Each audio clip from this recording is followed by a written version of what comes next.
Friends, welcome to our channel success Deva. जैसा कि आप सभी ने देखा था कि लास्ट क्लास में हम लोगों ने फिजिक्स के सिलेबस के बारे में डिस्कस किया था कि भाई हमने जो भी डिस्कस किया है कि क्या क्या टॉपिक अपने पास है, कितने चैप्टर्स आने वाले हैं, कितने यूनिट्स हैं। आज हम उनकी स्टार्टिंग से करते हैं कि जो अपनी पहली यूनिट है जिसके बारे में हमने फिजिकल वर्ल्ड या मेजरमेंट के बारे में बात की थी, आज उसका एक छोटा सा पोर्शन उड़ा देते हैं, यूनिट, टाइप्स ऑफ यूनिट, और उसके बारे में फिर आगे बात कर रहे थे उसके डायमेंशंस और कैसे कैसे हम इन चीजों को यूज कर सकते हैं। तो जनरली हम स्टार्ट कर लेते हैं। तो जैसे कि भाई हमने बात की थी जो हमारी यूनिट है, ठीक है, उसमें हमने बात की थी कि अपने पास सबसे पहली चीज थी भाई physical world, measurement and unit. अगर मैं बात कर लेता हूं भाई मेजरमेंट के बारे में, ठीक है, तो मेजरमेंट होता है क्या? मेजरमेंट होता है भाई किसी भी चीज को मेजर करना। मेन की एक तरह का ये समझ लो कि भाई आपको कि सिस्टमेटिक स्टडी कह सकते हो आप किसी ऑब्जेक्ट की, कि भाई उसकी लेंथ है, उसकी ब्रेड्थ है। अब मैं कह दूं भाई कोई ऑब्जेक्ट दैट इज 5, ये बोल दिया मैंने 10, what is mean by the 5 and the 10? इसका मतलब क्या होगा? ये 5 क्या अपने पास, ये 10 क्या है यहाँ पर। ये भी नहीं कह सकते भाई ये इसका मास गिवन है, ये भी तो नहीं बोल सकते ये इसकी लेंथ गिवन है, ये भी तो नहीं बोल सकते ये इसका वॉल्यूम गिवन है। नहीं पता क्या है भाई, ठीक है, सिर्फ एक क्वांटिटी गिवन है भाई 5 और 10। तो भाई आप सिंपल बात है, मेजरमेंट क्या होता है? सिस्टमेटिक स्टडी होती है किसी चीज की कि भाई उसको मेजर करना, किसी ऑब्जेक्ट को मेजर करना, कि उसकी फिजिकल क्वांटिटी को मेजर करना। जैसे मास है तो बोल देंगे भाई ये 5 किलोग्राम, ठीक है, तो उसका मेजरमेंट हो गया भाई ऑब्जेक्ट का। अब मैंने कह दिया भाई दो ऑब्जेक्ट है सेम हो, जैसे एक ये बना दिया और दूसरा ये बना दिया भाई मैंने, ए और बी सेम है, लेकिन किस क्वांटिटी में सेम है? अब ये थोड़ी ना कहेंगे भाई दोनों के लिए अपने पास मास भी सेम हो सकता है, लेंथ भी सेम हो सकता है।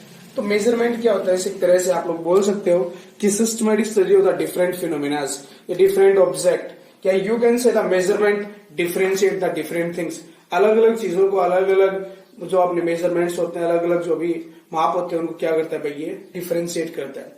अब इस मेजरमेंट के बारे में तो कुछ खास नहीं पढ़ेंगे, लेकिन इसमें जो सबसे इंपॉर्टेंट चीज होती है कि मेजरमेंट को बताता कौन है।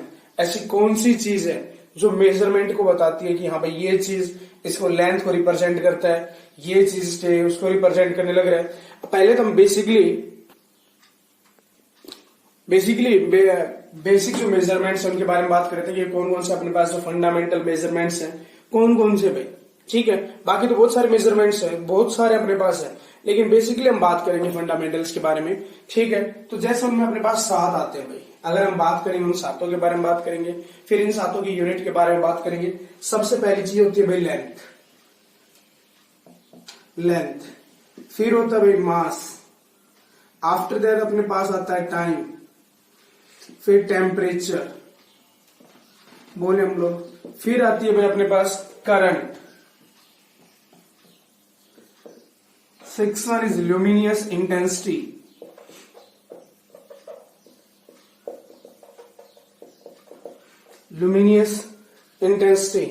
and the last one is molecular mass.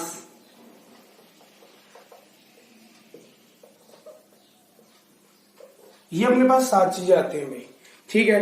Molecular mass को हम क्वांटिटी ऑफ मैटर भी बोल देते हैं, कई बार कई जगह पर यहाँ पर क्वांटिटी ऑफ मैटर भी लिखा जाता है, ये कि भाई क्वांटिटी ऑफ मैटर या जो भी अपने पास बात करते हैं हम इसको, इसका दूसरा नाम भी बहुत जगह पर लिखा जाता है कि मोलिकुलर मास को हम क्वांटिटी ऑफ मैटर बोलते हैं। तो इन 7 मेजरमेंट के बारे में बात, बाकी बहुत सारे मेजरमेंट्स है। अगर बात कर ले हम तो दुनिया में बहुत सारे मेजरमेंट है भाई, टाइम हो गया, क्या नाम है, स्पीड, वेलोसिटी, डिस्टेंस, डिस्प्लेसमेंट, पता नहीं क्या क्या। लेकिन हम जो बेसिक मेजरमेंट से बात करते हैं, जिनके कॉम्बिनेशन से दूसरे बन के आता है भाई, उनमें कहीं ना कहीं इनका कुछ ना कुछ अपना रोल होता है। तो ये अपने 7 मेजरमेंट होते हैं। अब इन मेजरमेंट्स को, अब मैंने क्या किया भाई, लेंथ है, लेंथ को मैं कह दूं भाई 5। What do you mean the 5 भाई? 5 क्या है भाई? लंबाई में 5 क्या है? सेंटीमीटर है, मीटर है। तो वो जैसे उसको एक तरह से मैंने लिख दिया 5, ये 5 तो यहाँ पर एक न्यूमेरिकल वैल्यू है, यहाँ पर हम डिसाइड नहीं कर सकते 5 क्या है, लेकिन मैंने लिख दिया भाई 5 किलोग्राम। तो आप लोग तुरंत बोल दोगे दैट क्वांटिटी इज मास, कि भाई यहाँ पर अपने पास क्या होगा 5, तो उसका न्यूमेरिकल वैल्यू होगी कितनी क्वांटिटी है, और ये उसकी यूनिट हो गई है भाई, ठीक है। तो यहाँ पर उसके बाद जो अपनी चीज आती है दैट इज अ यूनिट, क्योंकि हम जो बात करें 7 और फिर से जो ड्राइव जो चीजें होती है उनके बारे में हम डिस्कस करते चलेंगे। देखिए यूनिट के बारे में बात कर लेते हैं हम लोग। तो भाई एक्चुअल में यूनिट है क्या? यूनिट एक वो फिजिकल क्वांटिटी है जो किसी भी मेजरमेंट को क्या कर देती है भाई अपने पास डिस्क्राइब कर देती है भाई। ठीक है, उसको हम क्या बोलते हैं भाई, यूनिट बोल देते हैं। या यूं कह सकते हो कि किसी भी फिजिकल क्वांटिटी कि वो स्टैंडर्ड अमाउंट जो उस मेजरमेंट को रिप्रेजेंट करता है। जैसे कि मैंने कहते हैं भाई 5 किलोग्राम, तो 1 किलोग्राम लगते हैं, आप लोगों ने बता दिया कि दैट इज द मास। तो इसका मतलब ये कि अपने पास ये मास की यूनिट होगी। ठीक है, तो यूनिट है क्या, यूनिट एक फिजिकल क्वांटिटी है जो किसी भी मेजरमेंट को रिप्रेजेंट करती है, या ये बता देते हैं कि हाँ भाई ये जो क्वांटिटी आपने लिखी है ये लेंथ को रिप्रेजेंट करती है, ये टाइम को रिप्रेजेंट कर रही है, किसी और चीज को रिप्रेजेंट कर रही है। अब हम बात कर रहे थे भाई जो यूनिट होती है, ठीक है, यूनिट का कितने तरह की होती है, सिर्फ हम बात करने वाले। तो अपने पास बेसिकली जो यूनिट होती है भाई वो 2 तरह की हम बात करते हैं। एक तो होती है अपने पास भाई जो फंडामेंटल यूनिट बोल रहे हैं हम लोग उनको, ठीक है, या फिर हम उनको क्या नाम अपने पास क्या नाम है ये फंडामेंटल बोल सकते हैं, या फिर बेसिक यूनिट बोल सकते हैं, इनको फंडामेंटल यूनिट से बोल सकते हैं। ठीक है, जिस तरह से जो अपने मेजरमेंट थे, बेसिक मेजरमेंट थे, फंडामेंटल मेजरमेंट थे, उनकी जो यूनिट होती है उनको हम फंडामेंटल यूनिट्स बोल देते हैं। तो सेकंड वन होती है भाई ड्राइव्ड यूनिट होती है, जो कि इन फंडामेंटल यूनिट से ड्राइव की जाती है। ठीक है, तो पहले हम बात कर लेते हैं फंडामेंटल यूनिट कौन कौन सी है और ड्राइव्ड यूनिट कौन कौन सी है। तो आज हम फंडामेंटल यूनिट के बारे में एक बार बात कर लेंगे कि कैसे कैसे इनको रिप्रेजेंट करते हैं, क्या क्या यूनिट होती है। ठीक है, फिर उनके अपने पास इनके जो ड्राइव्ड होती है वो कौन कौन सी यूनिट होती है। ठीक है, इसके बाद अभी हम साथ साथ एक बार बात कर लेते हैं एक बार कि भाई फंडामेंटल हो गया, ड्राइव्ड हो गया। तो पहले फंडामेंटल यूनिट्स क्या होती है, देखिए हमने बात की भाई जो अपनी फंडामेंटल यूनिट्स, तो हम फंडामेंटल मेजरमेंट्स के साथ ही बात करेंगे कि भाई कौन कौन से अपने फंडामेंटल मेजरमेंट्स हैं, कौन कौन से इसके बाद जो यूनिट बन के आएंगी वो बन के आएंगी। ठीक है, तो जैसे हमने बात की थी अभी जो पहला फंडामेंटल मेजर था अपने पास भाई लेंथ है। लेंथ है, लेंथ की डिफरेंट यूनिट होती है। जैसे किलोमीटर पे हो गया, आप लोग कहोगे भाई किलोमीटर, मीटर, ठीक है, सेंटीमीटर, ओके। तो इस तरह की और भी बहुत सारी यूनिट होती है, लेकिन हमें बात करनी है भाई इंटरनेशनल सिस्टम ऑफ यूनिट्स की बात करनी है। जब हम इंटरनेशनल सिस्टम, क्योंकि हर जगह जरूरी नहीं होता कि भाई सारा सिस्टम सेम होता है। कुछ कहेंगे सर आपने यहाँ पर जो यूनिट लिखी है, हम बेसिकली हम बात कर रहे थे हमारे पास जो यूनिट होती है वो मीटर होती है। ठीक है, आप कहोगे सर मीटर तो है, लेकिन अपने यहाँ पर तो इंच भी होता है, फुट भी होता है, ठीक है, गज भी होता है। जब हम मेजरमेंट करते हैं, जैसे हम जमीन लेते हैं गज में मेजर करते हैं। ठीक है, तो ये है क्या भाई, जो अपनी अलग अलग यूनिट्स होती हैं, लेकिन हमें उस यूनिट के बारे में बात करना है जो अपने इंटरनेशनल लेवल के ऊपर काम करती है। यही जरूरी नहीं है कि भाई ये यूनिट है मीटर। मीटर का अगर मैंने कह दिया भाई यहाँ पर मैंने एक 1 मीटर या 1 यूनिट, ठीक है, मुझको मीटर में बोल देता हमने कि भाई उसको 1 मीटर या 1 यूनिट क्लॉथ ले लिया मैंने। ठीक है, तो जब उसको क्लॉथ को यूज किया है, तो अगर उस क्लॉथ को कहीं पर भी लेके जाएंगे ऑल ओवर वर्ल्ड और उसको मेजर करेंगे तो वो 1 यूनिट ही रहेगा, मीन्स वो 1 मीटर को ही रिप्रेजेंट करेगा। क्योंकि आपने यहाँ पर मान लो अगर मैं कहता भाई 1 यूनिट, तो हो सकता है कि सामने वाला पर्सन आपको 1 गज भी दे दे या 1 फीट भी दे दे, ठीक है, 1 इंच भी दे दे। ठीक है, 1 यूनिट का नहीं, अगर आप बोलेंगे 1 मीटर, क्योंकि हर जगह अपनी अलग अलग होती है लेंथ की जो यूनिट होती है, जिसको हम लोकल लैंग्वेज में अपनी बेसिक यूनिट बोल देते हैं कि अपनी जो घरेलू यूनिट होती है हर जगह की अपनी अलग अलग होती है। ठीक है, तो लेकिन हमें बात करनी है सिस्टम, किस सिस्टम की जो इंटरनेशनल लेवल पर होता है, जिसकी हमने बात की है वो इंटरनेशनल लेवल पर होना चाहिए। इसकी बात नहीं करेंगे, अपने घरेलू सिस्टम की बात करेंगे। वैसे तो बहुत सारी होती है और इसको रिप्रेजेंट किया जाता है भाई स्मॉल एम से रिप्रेजेंट करते हैं। आफ्टर होता है अपने पास मास। मास की भी आप लोगों ने बहुत सारी होती है, लेकिन हम यहाँ पर सिर्फ और सिर्फ किलोग्राम के बारे में बात करेंगे, जो अपने पास केजी होती है। इनकी अदर यूनिट्स भी होंगी, वो बहुत सारी होती हैं। जैसे मास को पाउंड में भी मेजर होता है, ग्राम में भी होता है अपने पास। ठीक है, तो और बहुत सारी होती है अपने पास, लेकिन हम लोग जो इनकी स्टैंडर्ड यूनिट है उसके बारे में बात करेंगे। किलोग्राम हो गया, आफ्टर दैट है टाइम, टाइम की सेकंड हो जाती है अपने पास। फोर्थ है टेम्परेचर। टेम्परेचर की कुछ लोग बोलेंगे भाई टेम्परेचर की यूनिट होती है डिग्री सेल्सियस या डिग्री फ़ारेनहाइट होती है, लेकिन नहीं, अपने पास होती है भाई केल्विन होती है। कैपिटल के से उसको रिप्रेजेंट किया जाता है केल्विन। फिर अपने पास होता है भाई करंट। करंट की जो यूनिट होती है that is the ampere.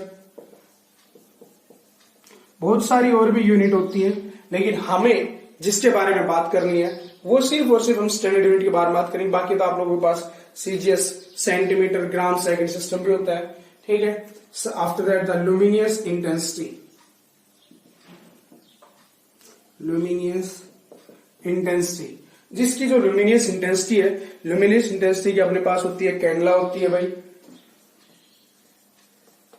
Candela capital से और स्मॉल डी से इसको रिप्रेजेंट किया जाता है। लास्ट में जब हम बात करेंगे तो क्वांटिटी ऑफ मैटर, जैसे हमने सातवां जो बताया था that the quantity of matter, तो क्वांटिटी ऑफ मैटर में मोलिकुलर मास भी लिख देता हूं या क्वांटिटी ऑफ मैटर भी लिख सकते हो। चलिए यहां पर हम क्वांटिटी ऑफ मैटर की बात कर लेते हैं, that is quantity of matter. तो इसको रिप्रेजेंट करते हैं भाई हम मोल से, ठीक है। जैसे आप लोग जब इसको रिप्रेजेंट करेंगे, क्लियर, तो मोलिकुलर मास रिप्रेजेंट करते हैं 1 मोल 2 मोल, केमिस्ट्री में आप लोग पढ़ते होंगे कि आप भाई इसको 1 मोल 2 मोल 3 मोल इस तरह से। अब यहाँ पर इसको जो रिप्रेजेंट किया जाता है तो हम स्मॉल सिर्फ ई हटा देते हैं, बाकी सारा इस चीज रहेगा ये।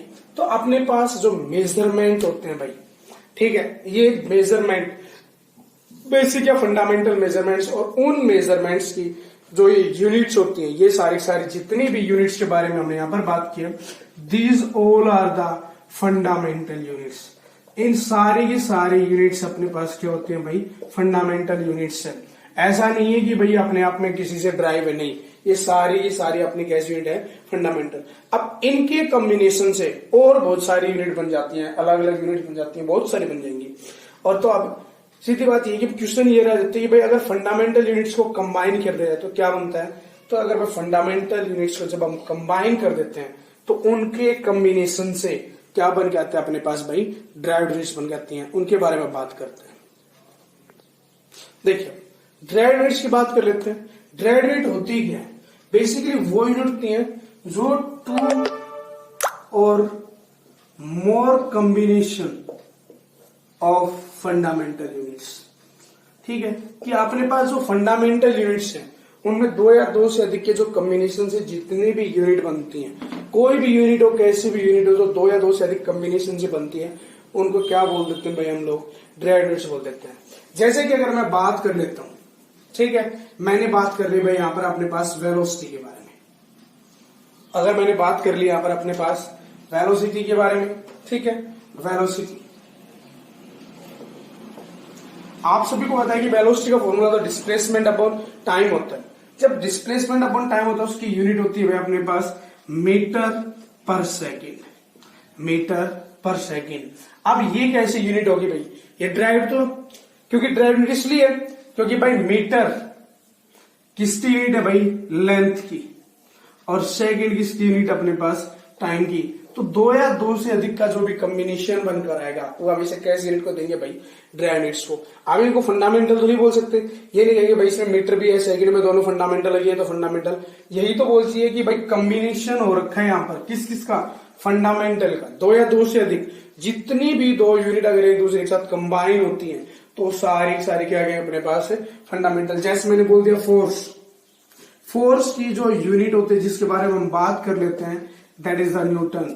अब कुछ बच्चों के दिमाग में आता है सर न्यूटन तो यही है, न्यूटन तो यही है कि न्यूटन तो एक अपने आप में एक यूनिट है, ना तो इसमें कुछ और है ना कहीं और इसमें लिखा गया।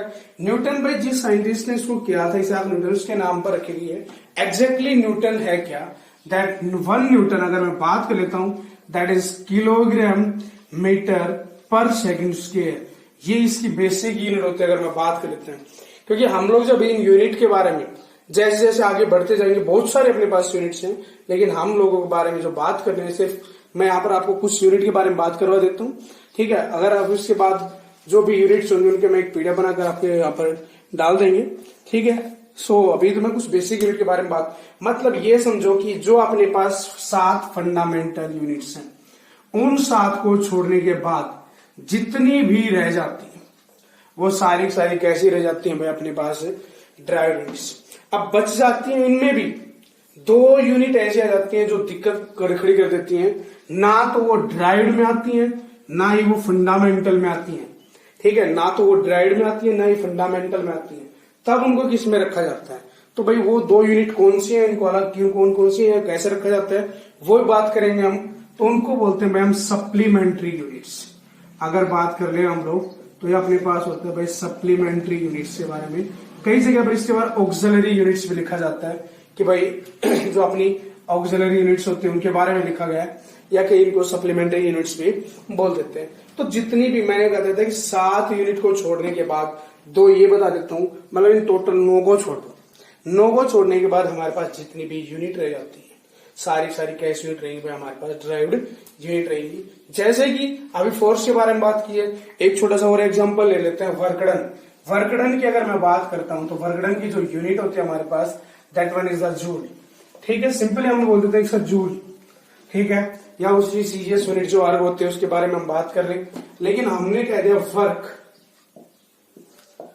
एनर्जी, इन सब की अपनी एक यूनिट होती है जिसको हम बोल देते हैं भाई जूल, कैपिटल से जिसको रिप्रेजेंट कर देते हैं जूल। अब ये जूल है क्या? सिंपल सी बात है भाई, जूल को जब भी हम फंडामेंटल यूनिट्स में ड्राइव करेंगे, that is kilogram metre square per second square. This is the unit, kilogram metre square per second square. ये इसकी वर्क की यूनिट हो गई है। ठीक है, तो अब देखो ये जिसमें किलोग्राम भी है, लेंथ ना सॉरी मास की यूनिट है, यहां पर अपने पास लेंथ की यूनिट भी आ गई, फिर ये अपने पास सेकंड यूनिट भी आ गई।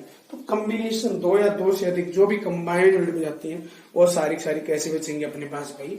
ठीक है, ड्राइव यूनिट्स बचेंगे। अब प्रॉब्लम आती है कि ये पूछ लिया जाए कि कौन कौन सी है सप्लीमेंट्री यूनिट्स, कौन कौन से होते हैं सप्लीमेंट्री यूनिट्स। तो सप्लीमेंट्री जो यूनिट्स होती है, सप्लीमेंट्री जो यूनिट्स होते हैं वो सिर्फ अपने पास 2 तरह के होते हैं। एक तो होती है अपने पास एंगल, मेजरमेंट एंगल, एंगल की जो यूनिट है उसके बारे में बात करेंगे। और एक इसी का ही होता है 3D एंगल बोल सकते हो आप लोग, या अपनी लैंग्वेज में समझने के लिए जनरली इसका नाम होता है सॉलिड एंगल। लेकिन आप लोग ये समझ लो कि जो एंगल है ना जिसको हम पेपर में ड्रॉ कर देते हैं वो तो 2D स्ट्रक्चर होता है, लेकिन अगर उसका 3D स्ट्रक्चर बना दें आप लोग तो 3D स्ट्रक्चर में जो एंगल बनकर आएगा उसको हम बोल देते हैं भाई सॉलिड एंगल। जैसे कि अगर मैं बात कर लू यहाँ पर कुछ इस तरह से, तो अपने पास ये नॉर्मली अगर बात करें हम लोग तो ये क्या करते हैं भाई, सिर्फ इस एंगल के बारे में बात कर लेते हैं, ये वाला एंगल। लेकिन मैंने क्या भाई इस एंगल साथ इसको भी रिवॉल्व करवा दिया, कुछ इस तरह से और साइड्स बना दी इसकी, यहां से यहां तक अलग साइड बना दी। ठीक है, चारों साइड में हो गया। तो ये जो टोटल एंगल जो बनकर आएगा, जैसे अपना कोन होता है, कोन का जो एंगल होता है ना उसको आप एक तरह से सॉलिड एंगल का नाम दे सकते हैं कि वो एक तरह का सॉलिड एंगल है। ठीक है, सो अब मैंने बात कर ली भाई एंगल और सॉलिड एंगल में से क्या है। सो सिर्फ हम एंगल के बारे में बात कर लेते हैं अभी। एंगल को अगर मैं ड्राइव करूं तो हम लोग पढ़ते हैं एक चीज कि that is the arc upon radius. ये चीज पढ़ते हैं हम लोग, बोलते हैं भाई आर्क अपॉन रेडियस। तो इसका मतलब भाई इसका फॉर्मूला है तो जिसको ड्राइव कर सकते हैं, लेकिन आर्क भी तो लेंथ है और रेडियस भी लेंथ है। तो इसका मतलब ये होगा मीटर अपॉन मीटर की मैं कैंसिल कर देता हूं, तो कहने वाली बात है कि कोई भी यूनिट नहीं आई, कोई भी यूनिट नहीं आई। ठीक है, मैंने इसको ड्राइव किया, ड्राइव करने से पता लगा यहाँ पर तो कोई यूनिट नहीं आई, लेकिन बाद में हम ये भी पढ़ते हैं इसके बारे में कि एंगल हैज द यूनिट। जैसे कि अपने पास आप डिग्री बोलते हो, 30 डिग्री 40 डिग्री, या एक अपने पास नेम होता है रेडियन। ठीक है, तो इसके बारे में हम बात कर लेते हैं। 30 डिग्री 40 डिग्री 50 डिग्री अपने पास क्या है, 30 डिग्री 40 डिग्री। जैसे आप लोग बोल देते हो 40 डिग्री, अगर यूनिट खाली 40 बोल देते डिग्री क्यों लगाते? रेडियन होता है π/3 π/2, आपको सभी चीज पता है। तो अब बोले कि भाई अगर ये यूनिट भी है तो जो सप्लीमेंट्री यूनिट्स होती हैं वो ऐसी फिजिकल यूनिट होती हैं जो कि ना तो ड्राइव की जाती हैं और ना ही अपने पास वो फंडामेंटल यूनिट्स हैं, वो एक हटकर होती हैं इनकी। ठीक है, इसी तरह से सॉलिड एंगल, क्योंकि यहाँ पर भी तो एंगल काउंट हो गया, तो इसी तरह इसकी भी यूनिट होती है, सॉलिड एंगल की भी अपनी एक यूनिट होती है जिसको बोलते हैं भाई स्टेरेडियन। क्या बोलते हैं हम लोग? स्टेरेडियन। सेम यही है, अपने अपने पास वही यूनिट है। डिफरेंस क्या इन दोनों में? एंगल में डिफरेंस क्या होता है और इसका जो अगर मैं बात कर लूं सॉलिड एंगल में, तो पहले मैं इनको लिख देता हूं इन दोनों की यूनिट के बारे में। अब हम बात करेंगे डिफरेंस। तो एंगल की जो यूनिट होती है वो रेडियन होती है, लेकिन उसकी जो वैल्यू मैक्सिमम वैल्यू इज 2π। उसको अगर आपने एक रोटेशन कंप्लीट करना है तो उस एक रोटेशन की जो हम वैल्यू निकालते हैं उसकी मैक्सिमम वैल्यू कितनी होती है अपने पास?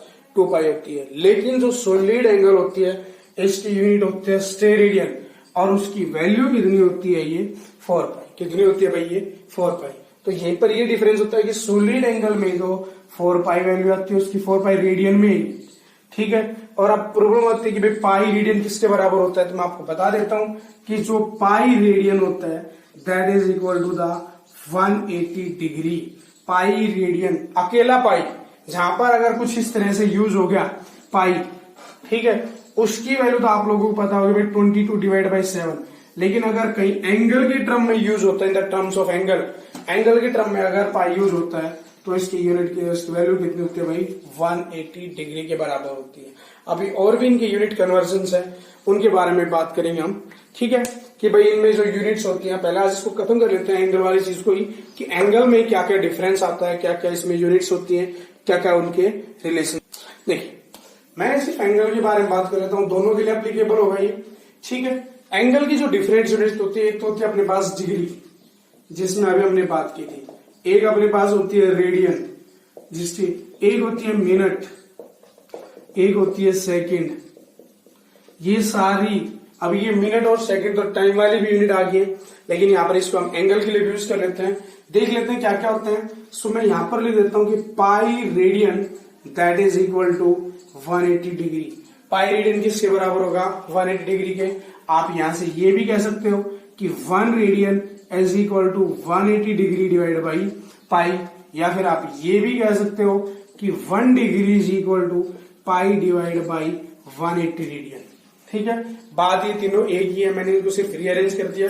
उसके बाद बोले कि अब और किस में क्या रिलेशन है भाई, डिग्री और रेडियन का आ गया, अब डिग्री और मिनट का निकाल लेते हैं। तो याद रख लेना कि अपने पास जो 1 डिग्री होता है दैट इज ऑलवेज 60 मिनट। ये जो साइन यहाँ पर ये लगाया गया, ये साइन किसको रिप्रेजेंट करता है भाई मिनट को, ठीक है। ये अकेला एक डंडा जो लगाया गया यहाँ पर, ये किसको रिप्रेजेंट करेगा मिनट को। 1 degree that is equal to the 60 minute. एक मिनट में कितने डिग्री होंगे, तो अगर आप एक मिनट में निकालते हो दैट इज 1/60 डिग्री। एक मिनट में कितने हो जाएंगे अपने पास 1/60। अब इससे अगर मुझे रेडियन निकालना हो तो सिंपल सी बात है भाई, पाई रेडियन निकालना हो तो अपने पास हो जाएगा 180 मल्टीप्लाई बाई 60, और ये टोटल आंसर किसमें आ जाएगा आपके पास भाई मिनट, ठीक है। उसके बाद जो लास्ट बचता है हमारे पास, सेकंड की बात कर ले हम लोग कि सेकंड क्या होगा। तो सेकंड क्या होता है कि 1 minute that is equal to 60 second. जहां पर ये डबल हो गया, ये डबल स्लैश लगने का मतलब ये है कि वो मिनट की बजाय किसमें कन्वर्ट हो गया भाई सेकंड में कन्वर्ट हो गया। तो यहाँ पर अपने पास हो गया 1 minute is equal to the 60 second. तो इसकी 4 अपनी बेसिक अपने पास जो यूज होने वाले होते हैं सिर्फ ये 4 होती है, डिग्री रेडियन मिनट सेकंड, और भी है इनके ऊपर, हमें सिर्फ इतना पढ़ना है कि डिग्री क्या है, रेडियन क्या है, मिनट क्या है, सेकंड क्या, इनका रिलेशन क्या है बता दिया। Pi radian is equal to 180 degree, ठीक है। आप कह सकते हो 1 degree is equal to 60 minute and the 1 minute that is equal to 60 second. आप इनसे कन्वर्ट करके इनकी यूनिट निकाल सकते हैं। Thank you.